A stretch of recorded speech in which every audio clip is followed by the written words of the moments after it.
El 1 de octubre de 1949 quedó establecida la República Popular China. Desde entonces, la trayectoria de China ha sido extraordinaria. De una nación devastada por la guerra y la pobreza ha emergido una superpotencia global impulsada por una transformación sin precedentes históricos. Y sobre esa transformación, su impacto global y desafíos futuros, vamos a charlar en estas cuartas jornadas sobre el mundo chino que hemos titulado Geopolítica y tensiones internacionales 75 años después de la fundación de la República Popular China. Unas jornadas que cuentan con el apoyo del Servicio de Proyección Internacional del Gobierno de Navarra, la Biblioteca de Navarra y la Asociación Española de Estudios de Asia Oriental. Abrimos las jornadas el pasado día 1 con Mario Esteban, que presentó su último trabajo, Introducción a la China actual, en la Biblioteca de Navarra, y que ya podéis ver en el canal de la propia biblioteca. Y si con Mario hablamos con China, hoy venimos a hablar de Estados Unidos, el gran árbitro regional de Asia-Pacífico y de sus relaciones históricas con dos potencias regionales, Japón y China. Y lo vamos a hacer con Ferran Pérez Mena. Ferran es profesor titular de Relaciones Internacionales de Asia Oriental en la Universidad de Durham e investigador jefe de la Fundación Chile.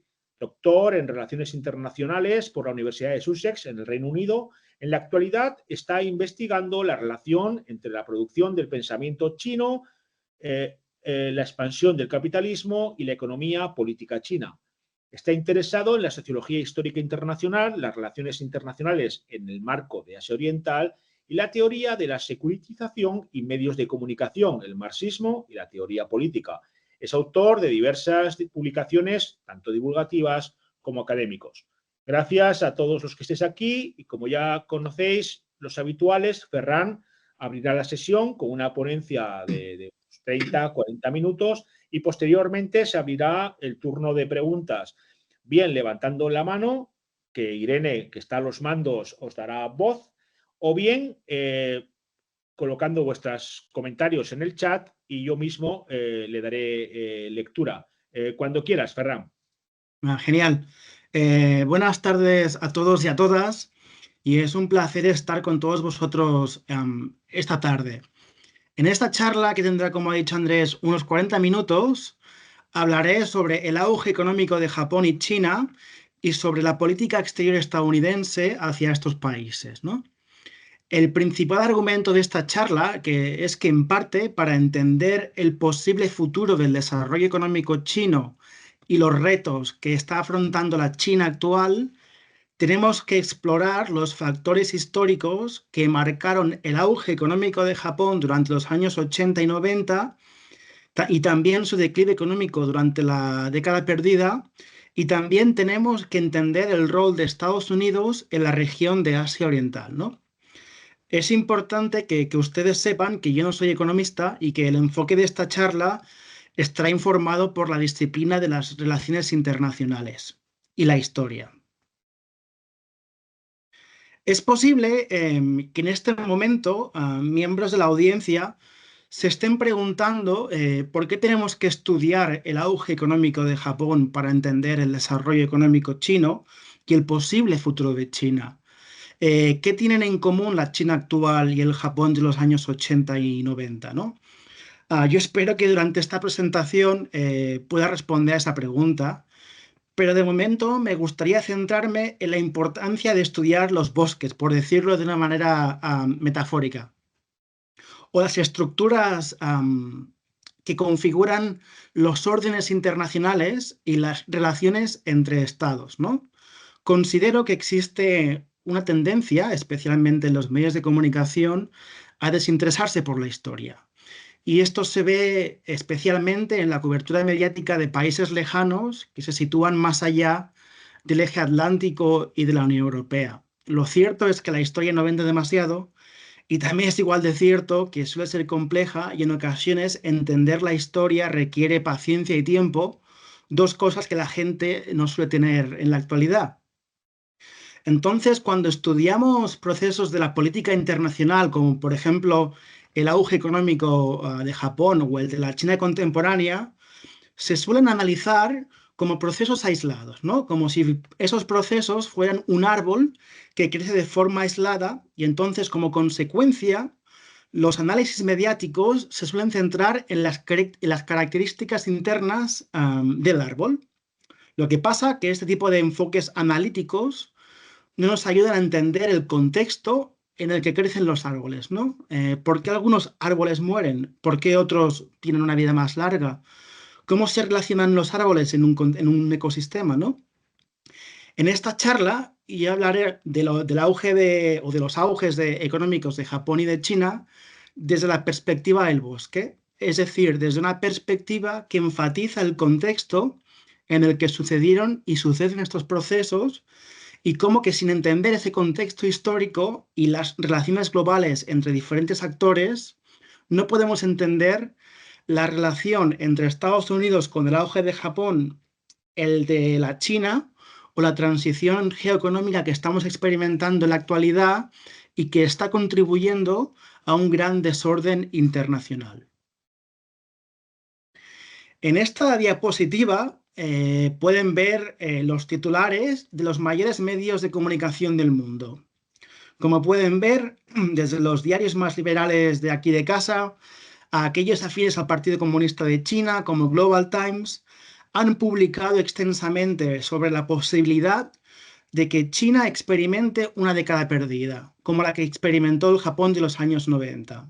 Es decir, para aquellos de ustedes que no lo sepan, cuando hablamos de la década perdida de Japón, nos referimos al periodo que va desde más o menos 1992 a 2003, en el que la economía japonesa sufrió un fuerte estancamiento económico tras décadas de un alto crecimiento económico.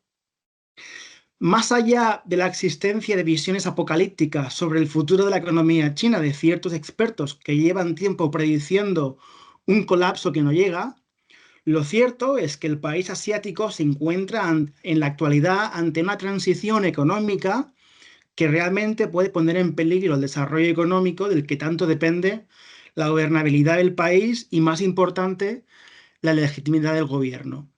Es decir, que China afronta un problema serio, ¿no?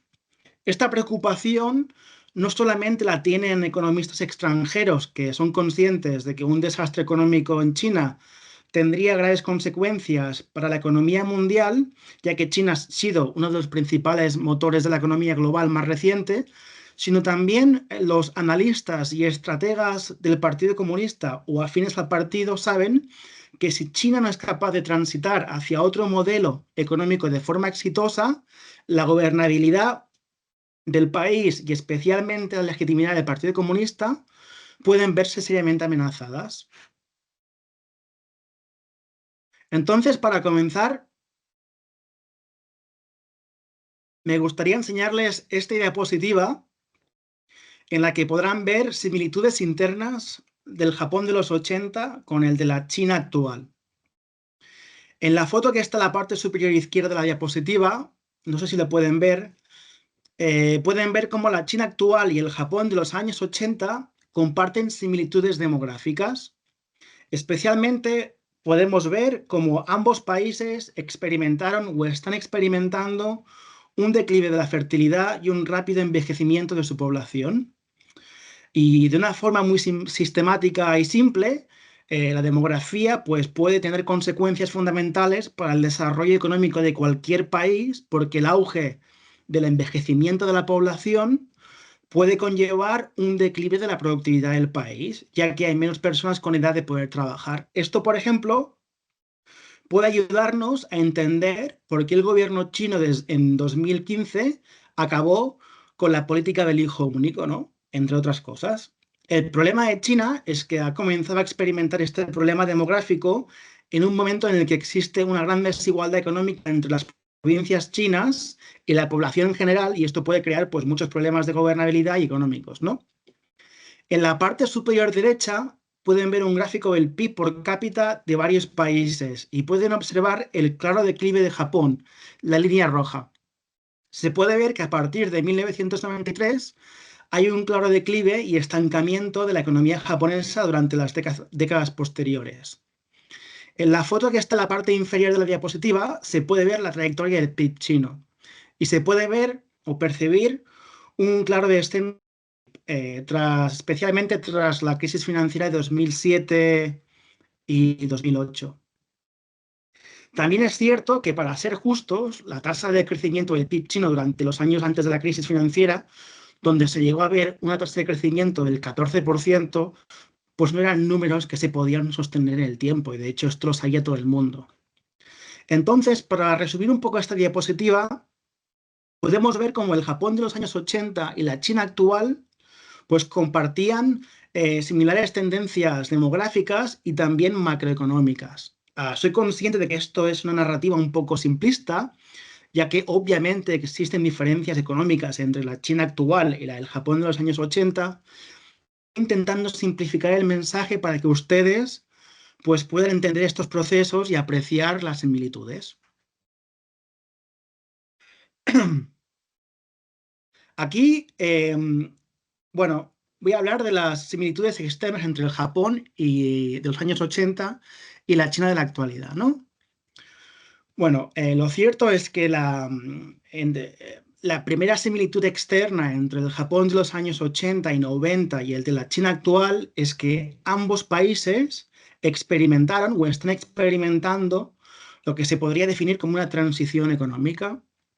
Realmente encontrar buenas fotos sobre transiciones económicas, pero en la izquierda de la diapositiva pues se pueden ver el título de estos libros importantes sobre Japón y su transición económica en los años 70, 80 y 90. Para aquellos de ustedes que no lo sepan y de forma muy simplificada, el Japón de la posguerra experimentó un fuerte auge económico que fue posible gracias a la existencia de un Estado fuerte que dirigía la economía japonesa y especialmente la política industrial de sus grandes empresas, y también al beneplácito de los Estados Unidos, que en su lucha contra el comunismo en Asia permitió que Japón desarrollase un sistema económico estadista exitoso que paradójicamente estaba en contradicción sistema con Estados Unidos, y también permitió que Japón se beneficiara de unas estructuras comerciales internacionales que facilitaron el comercio entre Japón y Estados Unidos, especialmente de productos con precios más asequibles y competitivos, ¿no? En los años 80 y especialmente en los 90, la economía global y también la economía de Asia Oriental pues comenzó a transitar de un modelo económico basado en el estado de bienestar, entre muchas comillas, y un cierto nacionalismo desarrollista a una economía neoliberal globalizada.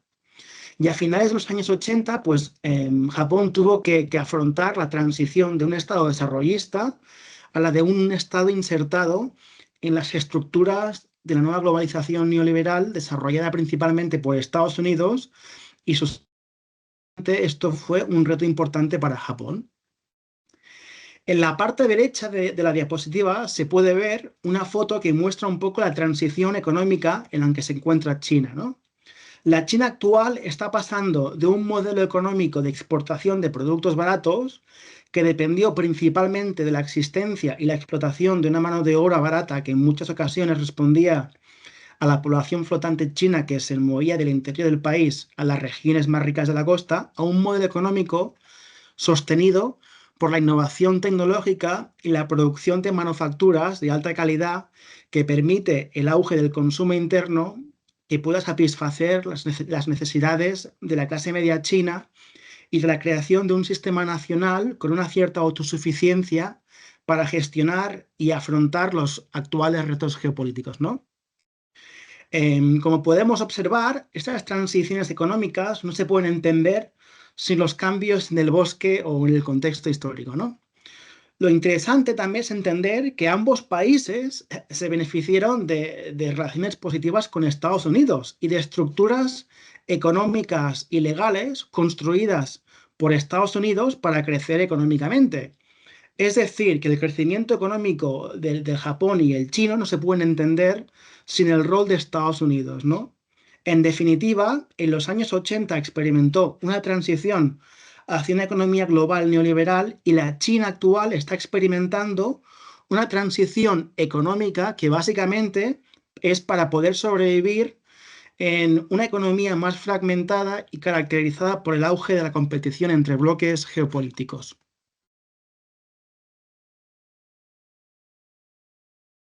En esta diapositiva también se pueden ver otras similitudes externas, ¿no? Una que es importante es la política exterior de Estados Unidos en Asia Oriental, que promueve una cierta gran estrategia basada en la primacía, que no en la hegemonía. ¿Y qué significa que Estados Unidos esté promoviendo una estrategia de primacía? Pues según el profesor Van Jackson, que trabajó en la administración Obama y que escribió este importante artículo que se publicó en la Foreign Affairs en 2023, que es la revista por autonomasia de las élites militares y de los estrategas de Washington, sostiene que la primacía es un tipo de estrategia en la que una gran potencia promueve un abanico de políticas económicas, militares, diplomáticas, tecnológicas y culturales que buscan contener y reducir el ascenso de potencias emergentes. Y esto se puede ver en el caso del Japón de los años 80 y en el de la China actual. Por ejemplo, los acuerdos del Plaza de 1985, que firmaron Francia, Alemania, Japón, el Reino Unido y Estados Unidos, básicamente buscaron la devaluación del dólar americano para reducir el déficit comercial de Estados Unidos. Y si bien es cierto que en el campo de la economía política existe un debate abierto sobre los efectos reales de los acuerdos del Plaza en la política económica de Japón, especialmente en las décadas posteriores, hay voces expertas que sostienen que la famosa década perdida en parte no se puede entender sin los efectos económicos de los acuerdos del Plaza y de cómo el Banco de Japón gestionó las consecuencias macroeconómicas de dicho acuerdo, ¿no? En la actualidad vemos como China está afrontando una guerra comercial con Estados Unidos en la que Estados Unidos ha promovido una política industrial y tecnológica que busca contener y reducir el ascenso de China, ¿no? Por ejemplo, si piensan en la CHIPS Act, es una ley aprobada por la administración Biden en febrero de 2023 que busca fortalecer la investigación y fabricación de semiconductores en el país, mientras que prohíbe a las empresas beneficiarias de esta ley expandir su producción a China y a países que Estados Unidos considera que son una amenaza para su seguridad nacional.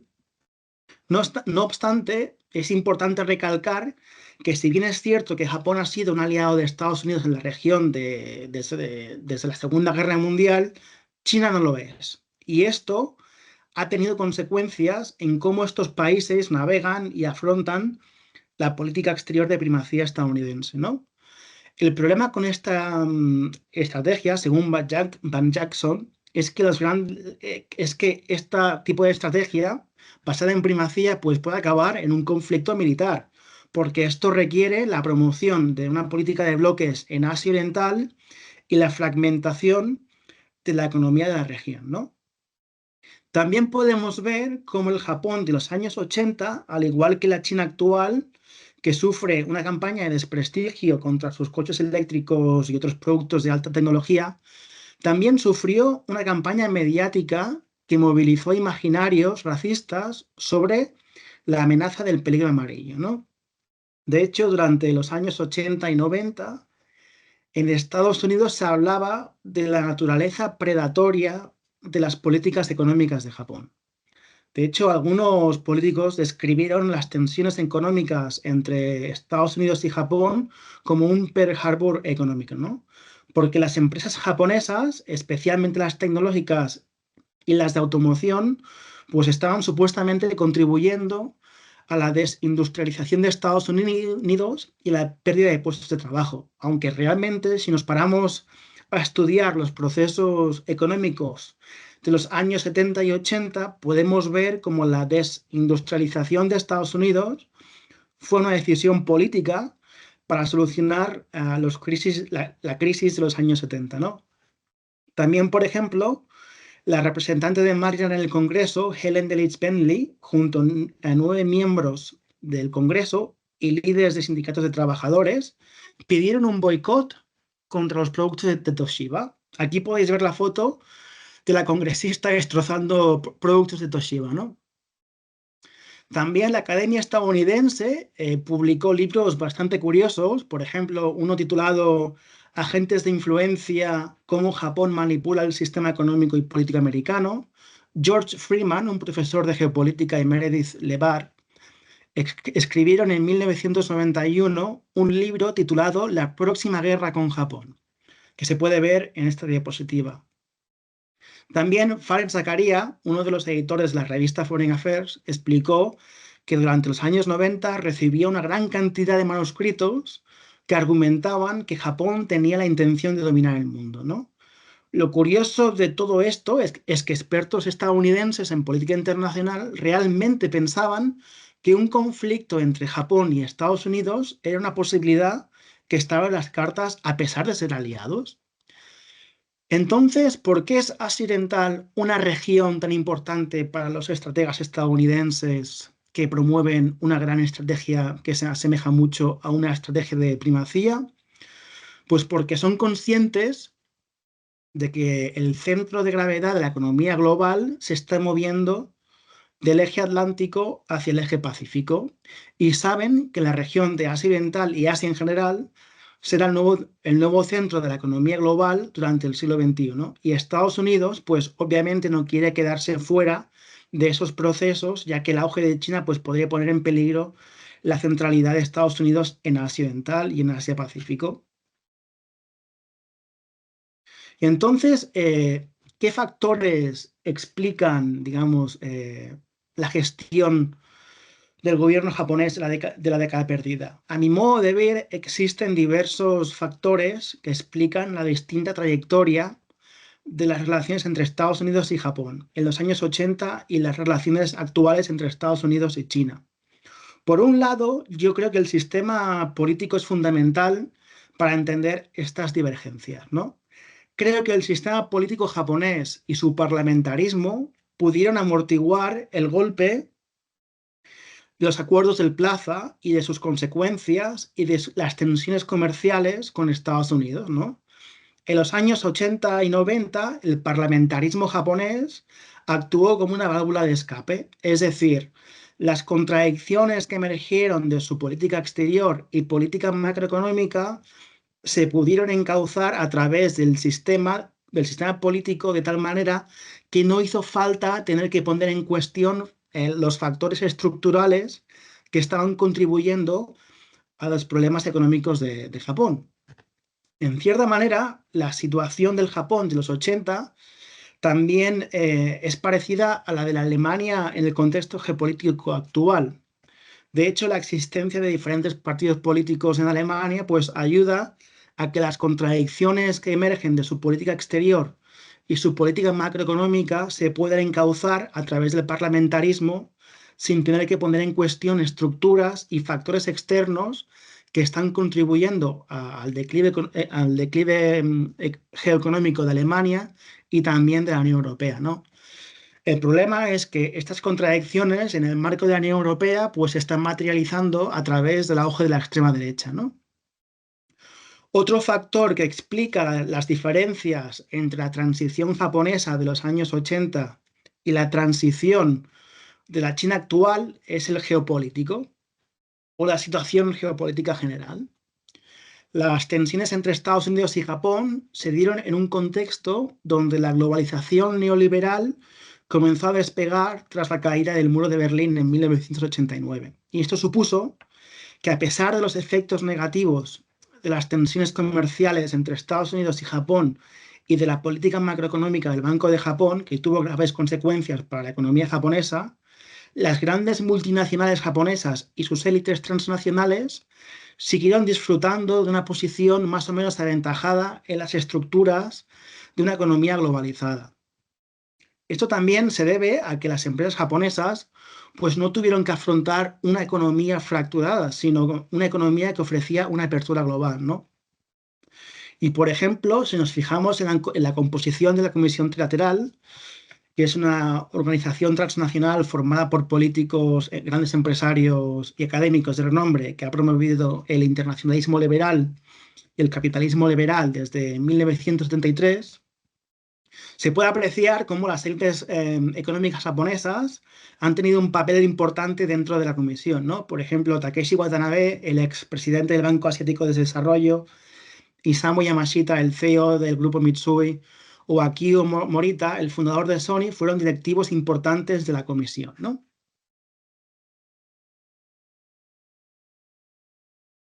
¿Y qué factores explican la gestión del gobierno chino de la actual transición económica, ¿no?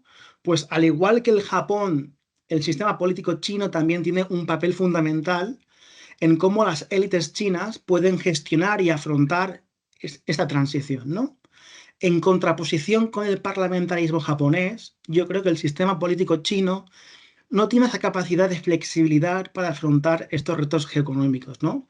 Esto se debe principalmente a la estructura política que existe en China de partido-estado. En estos casos, el sistema chino tiende hacia posiciones recentralizadoras dirigidas desde arriba que podrían asemejarse a una situación de revolución pasiva, ¿no? Esto explica, por ejemplo, el por qué desde la llegada de Xi Jinping en 2012 hemos visto una reestructuración de las élites chinas en todos los niveles del Estado, desde el central a las municipalidades, ¿no? También hemos visto una recentralización del Estado chino que se concibió como un intento de solucionar pues, los problemas económicos y políticos heredados que pueden poner en peligro la transición económica, como la autonomía política de actores provinciales y municipales y la corrupción que existía en el Estado chino, ¿no? Aquí también me gustaría pararme un poco para reflexionar por qué es tan importante para el gobierno chino tener éxito, ¿no? Aunque suene como un topicazo, la realidad es que, como sostiene el experto en política china de la Universidad de Warwick, Sean Breslin, pues todas las políticas domésticas e internacionales del gobierno chino están diseñadas pues para cumplir el objetivo de que el Partido Comunista pueda mantenerse en el poder, ¿no? Y esto no se da en un sistema multipartidista, ¿no? Como vemos en España, si cae el PP, pues la gente vota al PSOE o viceversa, ¿no? En cambio, si cae el gobierno chino, esta realidad si cae el gobierno chino, pues no hay nada detrás, ¿no? Para ellos, si cae el gobierno chino, lo que hay es caos y la nada. Y esta realidad tan prosaica genera que el gobierno chino entienda estos retos geoeconómicos como una amenaza existencial, no solamente que puede poner en peligro la viabilidad del crecimiento económico, sino también la legitimidad de su gobierno, ¿no? Hay que recordar que la legitimidad del gobierno chino y el contrato social que existe en China, pues dependen en gran parte de que el gobierno pueda ofrecer seguridad y un crecimiento económico a unas clases medias en auge, ¿no? De hecho, el gobierno chino sabe muy bien que sin crecimiento económico, el contrato social que existe entre los gobernantes y los gobernados, pues se puede romper. Esto también explica por qué el sistema chino tiene menos margen para afrontar estas tensiones y contradicciones que se producen pues por sus relaciones con el exterior y sus relaciones internas, ¿no? Porque mientras que en sistemas parlamentarios occidentales estas contradicciones se manifiestan en crisis de legitimidad y de representación y de un auge de la extrema derecha, como estamos viendo durante los últimos años, en China se suele manifestar en un cierto enrocamiento, entre comillas, del Estado, ¿no? Y esto me lleva a hablar del segundo factor que lo podríamos denominar como una cierta asertividad china, que creo que es importante entender bien. Durante los últimos años hemos podido observar cómo el gobierno chino ha adoptado una posición, digamos, más asertiva hacia su política exterior y también hacia los Estados Unidos. Y si bien es cierto que la transformación de la diplomacia china hacia posiciones, digamos, más polémicas comenzó tras la crisis financiera de 2007 y 2008, un momento histórico en el que los diplomáticos chinos comenzaron a sentir mucha confianza, quizás excesiva, hacia su modelo de desarrollo al ver el fallo general del sistema del consenso de Washington. La transformación de la diplomacia china hacia posiciones más polémicas en el ámbito comunicativo también se debe en parte a estas dinámicas derivadas de las tensiones comerciales y geopolíticas con Estados Unidos que comenzaron con el pivote hacia Asia o de la administración Obama en 2011. No obstante, también es importante destacar que dentro de China hay voces críticas con este enfoque y que consideran que cambiar el tono comunicativo de sus relaciones diplomáticas por uno más asertivo ha sido un error estratégico que perjudica gravemente a los intereses de China, ¿no? Lo cierto es que esta, digamos, arrogancia china que ya también experimentaron las élites del Imperio Qing durante su encuentro con el Imperio Británico y que fue en parte por la causa de su declive, no es una buena estrategia para lidiar con estos retos económicos que requieren de una cierta humildad, ¿no? Y hablando de retos geoeconómicos, esto me lleva a hablar sobre el tercer factor que influye el cómo el gobierno chino está gestionando esta transición, ¿no? Que es la situación geopolítica general. A diferencia del Japón de los años 80 y 90, que se benefició de la globalización neoliberal, a pesar de su estancamiento económico, la luna de miel entre China y Estados Unidos y la globalización neoliberal se ha acabado, ¿no? Esto quiere decir que a pesar de los intentos de los chinos de salvar la globalización, como vimos tras el discurso de Xi Jinping en Davos en 2007 y también con la construcción de la Ruta de la Seda, pues China ahora afronta un contexto geopolítico mucho más hostil, en el que la economía global está mucho más fragmentada y menos abierta. Y también existe un sistema internacional que está progresivamente moviéndose hacia un posible mundo con diferentes bloques comerciales y políticos. Y esto pues, puede poner en graves apuros a la economía china, ya que el crecimiento de la economía china ha sido posible gracias a la apertura de la economía neoliberal de los años 90 y años 2000, que en parte también actuaba como una cierta válvula de escape de resolución de contradicciones internas dentro del Estado chino. Todo esto explica por qué el gobierno chino está poniendo también en marcha un sistema de doble circulación para promover un mercado interno que dependa menos del exterior, ¿no?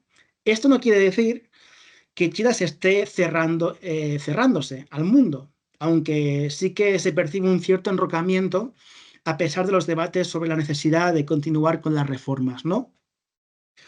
Lo que pasa es que este elemento que compone esta transición se percibe como un mecanismo para defender a China de los vaivenes geopolíticos actuales, ¿no? Y eso también indica cómo, al igual que Estados Unidos, el desarrollo de la economía china también se entiende desde coordenadas de seguridad nacional.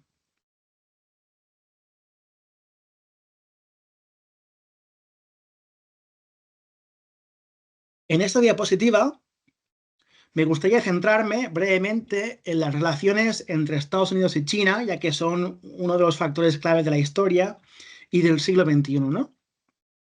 ¿Y cómo se percibe en China las próximas elecciones presidenciales estadounidenses de noviembre?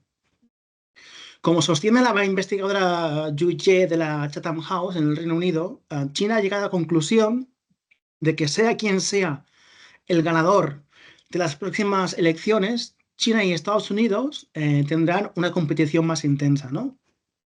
Por este motivo, como sostiene Yu Ye, veremos cómo durante los próximos años China adoptará medidas económicas y políticas para obtener una mejor autosuficiencia y una cierta autonomía estratégica, ¿no? De hecho, un tema central que también será central será el conflicto con Taiwán, ¿no?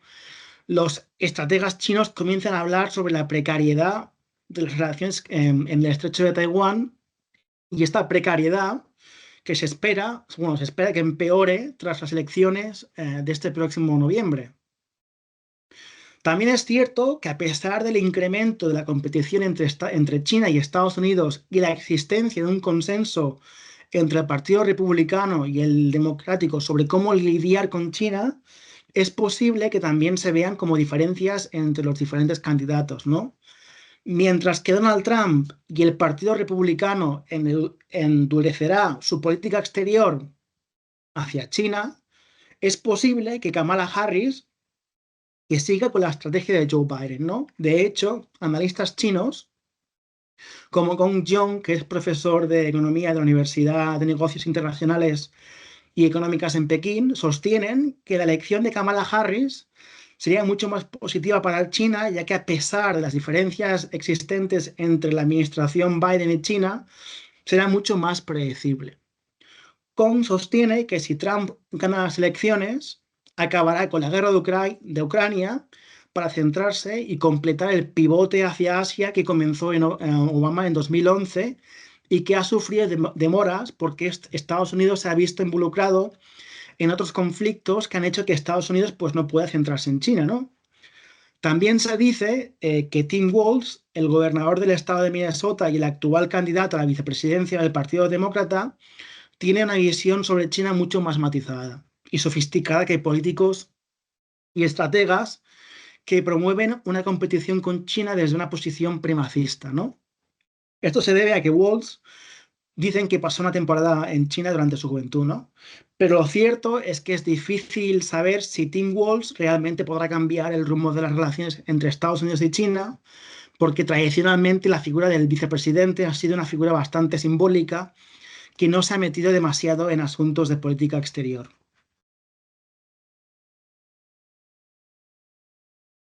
Y a modo de conclusión, yo creo que es importante destacar que a pesar de las similitudes entre las transiciones económicas del Japón de los 80 y la de la China actual y de sus relaciones con Estados Unidos, el futuro está abierto.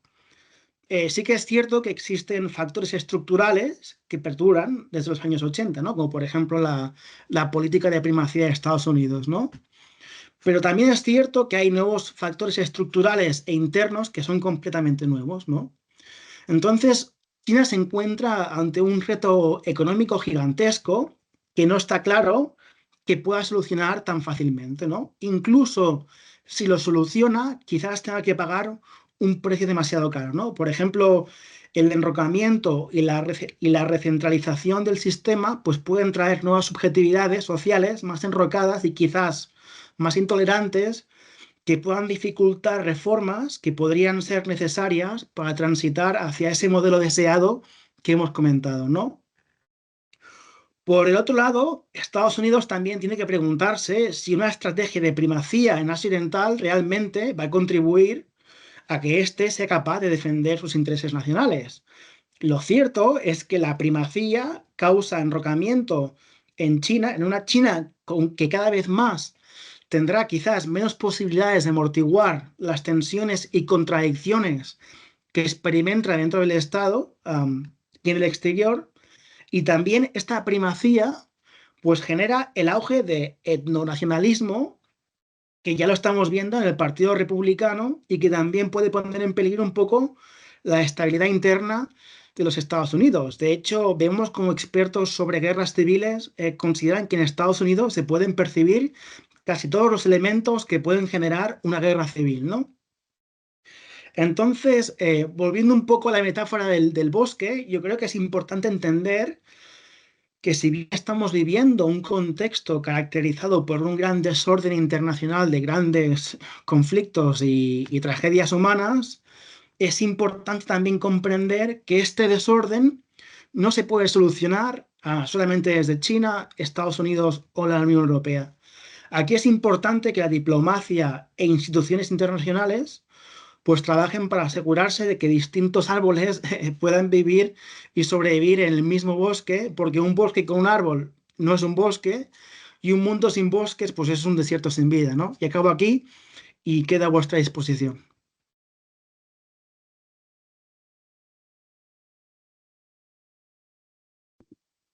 Gracias, Ferran. Esta idea del futuro no está escrito, ¿no? Es muy como de Walter Benjamin, ¿no? Me ha recordado esta idea de que la historia siempre tiene muchos caminos. Bien, abrimos el turno de preguntas que pueden ser o bien de viva voz, alzando la mano, o bien escribiéndolas en el chat. Está escribiendo Clara, parece. Bien, mientras Clara está terminando de escribir la pregunta, me gustaría hacerte yo una. Eh, claro, Estados Unidos, ¿no? Efectivamente ha sido, lo mencionabas en tu comienzo, bueno, una idea que ha transitado por toda la charla, ¿no? La relación clave de Estados Unidos con Japón y China, o mejor dicho, la relación de estos países con Estados Unidos en su desarrollo, ¿no? Que es un elemento clave. El auge de Japón fue percibido por Estados Unidos como una amenaza y hubo una batería, ¿no? de ideología, ¿no? Antijaponesa en Estados Unidos. Esto parece que concluyó en los acuerdos del Plaza, como acto simbólico de rendición del Japón o de segunda rendición del Japón, en este caso económico, ¿no? Bueno, parece que China, de momento, pues no está dispuesta, ¿no? Parece que tiene una agenda propia y, bueno, tú has comentado que también, claro, tiene una agenda propia, tiene menos margen, pero también porque, claro, para ellos es un elemento existencial. Vuelvo entonces a la relación con Estados Unidos, ¿no?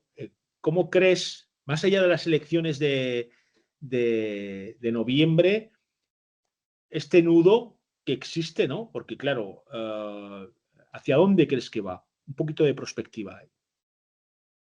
Mira, yo creo, sinceramente, que esto se puede responder de dos maneras, ¿no?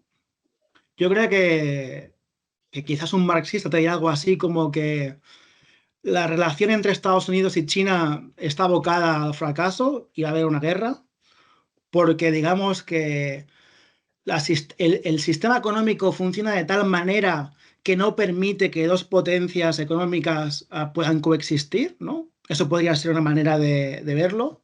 Y otra manera, que quizás un poco más optimista, quizás, es, bueno, si realmente pensamos que las personas son quienes escriben la historia, pues obviamente yo creo que podría haber una manera para, no sé, crear un tipo de entendimiento en el que ambas potencias pues puedan coexistir. De hecho, hace 5 años o 6 años, ¿no? No sé, se hablaba mucho del G2, ¿no? De cómo en principio Estados Unidos y China pues podrían encontrar un cierto entendimiento para coexistir en el mismo sistema internacional. Y es que de hecho, si tú lees la literatura china en el campo de la diplomacia, hay muchos académicos chinos que lo que realmente quieren es buscar esa coexistencia con Estados Unidos. O sea, yo creo que sí que es cierto que hay gente en China que se beneficia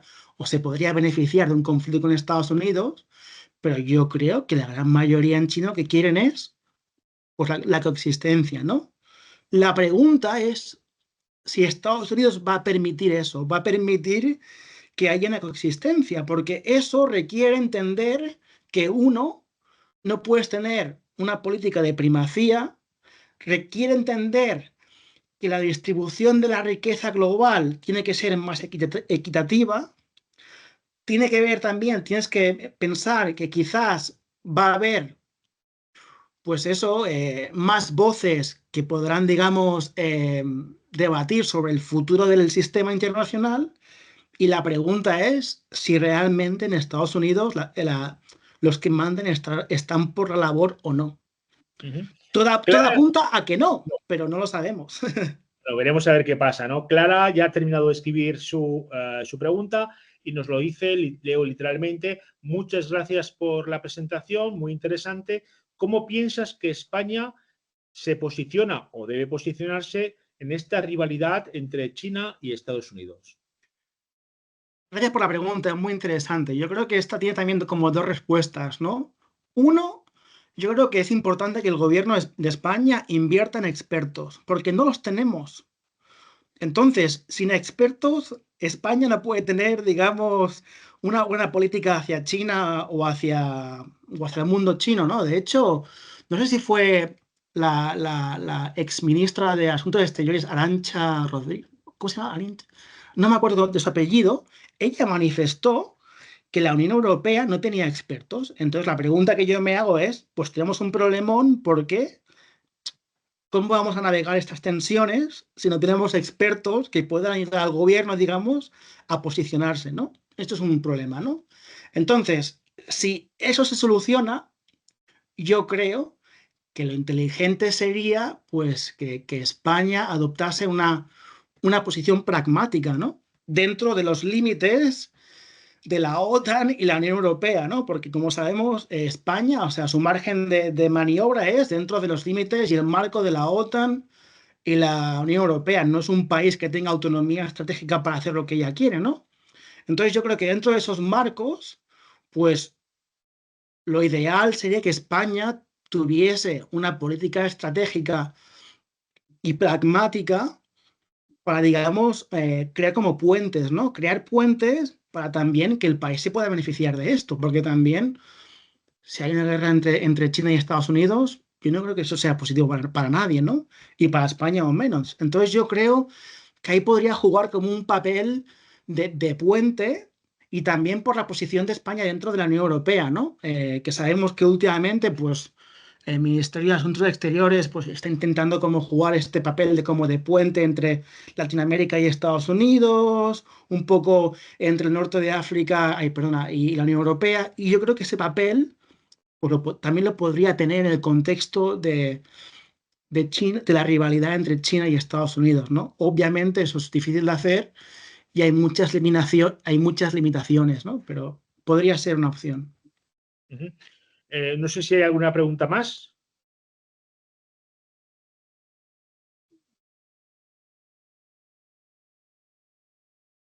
Bien, bueno, en realidad nos quedan 5 minutos. No sé si parece que no hay ninguna pregunta más, así que quizás es momento de despedirnos. Gracias a todos los participantes. Gracias, Ferran, por compartir este tiempo con nosotros y recordar que el próximo día 8 de octubre nos preguntaremos sobre si el estrecho de Taiwán es el lugar más peligroso del planeta. Última conferencia de este ciclo la da un tal Andrés Herrera. Y más información en la web, tanto presencialmente para los que estéis aquí en Pamplona, como de manera virtual también se puede asistir gracias al canal de Bibliotecas de Navarra. Bueno, en nombre de la Fundación Chili, muchas gracias a todos, gracias Ferran y hasta la próxima. Muchas gracias.